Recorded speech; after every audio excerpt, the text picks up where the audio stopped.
Shakib Al Hasan test এবং টি-20 থেকে অবসরের ঘোষণা দিয়েছেন কানপুর টেস্টের আগে। তিনি বলেছিলেন দক্ষিণ আফ্রিকার বিপক্ষে বাংলাদেশের ঘরের মাঠে মিরপুরে তিনি সর্বশেষ টেস্ট ম্যাচটি খেলতে চান। তবে এটিও যে আদৌ সম্ভব নয় সেটি কিন্তু ইতিমধ্যে জানা গেছে, কারণ সাকিব আল হাসানকে আলাদাভাবে নিরাপত্তা দেওয়া কোনোভাবেই সম্ভব না। যে কারণে এবার রাগে ক্ষোভে সাকিব আল হাসান নিজ দেশের জার্সি রেখে এবার অন্য দেশের হয়ে মাঠ মাতাবেন এই বাংলাদেশি অলরাউন্ডার। সাকিব আল হাসান কোন দেশের হয়ে খেলবেন সেটি নিয়ে বিস্তারিত থাকছে প্রতিবেদনে। কানপুরে ভারত বনাম বাংলাদেশ দ্বিতীয় টেস্ট শুরুর আগেই বড়সড় বোমা ফাটিয়েছিলেন সাকিব আল হাসান। সাংবাদিক সম্মেলনে এসে জানিয়ে দিয়েছিলেন দেশের হয়ে তিনি আর টেস্ট ও টি-20 ম্যাচ খেলবেন না। বয়স থাবা বসিয়েছে তার পারফরমেন্সে, ভুগছেন চোখের সমস্যায়, আঙ্গুলের চোটের কারণে বোলিং করতে পারছেন না টানা, এমন হাজারো অভিযোগ উঠেছিল সাকিব আল হাসানকে নিয়ে। সেরা সময় যে পেরিয়ে এসেছে তা হয়তো বুঝতে পেরেছিলেন সাকিব আল হাসান স্বয়ং নিজেই। তাই আন্তর্জাতিক ক্যারিয়ারকে আর লম্বা করতে চাইলেন না তিনি অহেতুক। আপাতত টেস্ট ও টি-20 থেকে সরে যাবেন বলে ঘোষণা করেছেন। তবে ওয়ানডেতে তার স্থায়িত্ব বেশি দিন নয়, তা বোঝা গিয়েছে শরীরী ভাষায়। টিম বাংলাদেশকে বিদায় জানিয়ে নতুন ইনিংস শুরু করতে চলেছেন ঘোষণা করেছেন তারকা এই অলরাউন্ডার।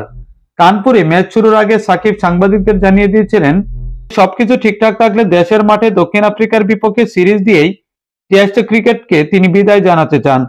তবে গণ অভ্যুত্থানের পর পরিস্থিতি এখনো স্থিতিশীল নয় বাংলাদেশে, ফলে সিরিজ আদৌ হবে কিনা তা নিয়ে সংশয় রয়েছে। গণ অভ্যুত্থানে ক্ষমতা হারানো আওয়ামী লীগের সংসদ সদস্য ছিলেন সাকিব আল হাসান, তাই একটা বড় অংশের মানুষের চোখে রাতারাতি ভিলেন হয়ে উঠেছিলেন তিনি। একই সাথে তার বিরুদ্ধে খুনের প্ররোচনা দেওয়ার মামলাও রুজু করা হয়েছে আদালতে। এই মুহূর্তে দেশে ফিরে কঠিন সময় পার করতে হতে পারে সাকিব আল হাসানকে, যে কারণে তিনি হয়তো দেশে ফিরতে চাইবেন না। ফলে কানপুরের টেস্ট ম্যাচটি যে আদতে তার শেষ টেস্ট হতে পারে তা স্বীকার করে নিয়েছেন কিংবদন্তি এই অলরাউন্ডার। সাকিব আল হাসান নিজেই জানিয়েছেন, আমি দক্ষিণ আফ্রিকা সিরিজের জন্য প্রস্তুত, কিন্তু যেহেতু দেশে এখন অনেক কিছু ঘটছে সেহেতু সম্পূর্ণ বিষয়টি আমার হাতে নেই। আমি টেস্ট ক্রিকেট নিয়ে আমার পরিকল্পনাগুলো বিসিবির সাথে আলোচনা করেছি। আমি বিসিবি সভাপতি ফারুক আহমেদ ভাই এছাড়াও নির্বাচকদের সাথে কথা বলেছি। যদি খেলার সুযোগ পাই তাহলে মিরপুরই হবে আমার শেষ টেস্ট ম্যাচ। বোর্ড চেষ্টা করছে যাতে আমি নিরাপদে খেলতে পারি, একই সাথে যাতে কোনো সমস্যা ছাড়াই দেশও ছাড়তে পারি। যদিও সাকিব আল হাসানকে আলাদা করে নিরাপত্তা দেওয়ার সম্ভব নয় বলে জানিয়ে দিয়েছেন বাংলাদেশ ক্রিকেট বোর্ড। কাউকে ব্যক্তিগত নিরাপত্তা দেওয়ার ক্ষমতা বোর্ডের হাতে নেই, বলছেন ক্রিকেট বোর্ড সভাপতি ফারুক আহমেদ।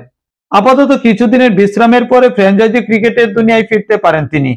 ভারতের আইপিএল, ওয়েস্ট ইন্ডিজের সিপিএল, আমেরিকার মেজর লিগ ক্রিকেটের মতো টুর্নামেন্টে নিয়মিত তিনি। 2022 সালে মার্কিন মুলুকে পাকাপাকি বসবাস করার জন্য গ্রিন কার্ড পেয়েছিলেন সাকিব আল হাসান। তাই সপরিবারে বিদেশে গিয়ে থিতু হতে সমস্যা হবে না এই বাংলাদেশি অলরাউন্ডারের।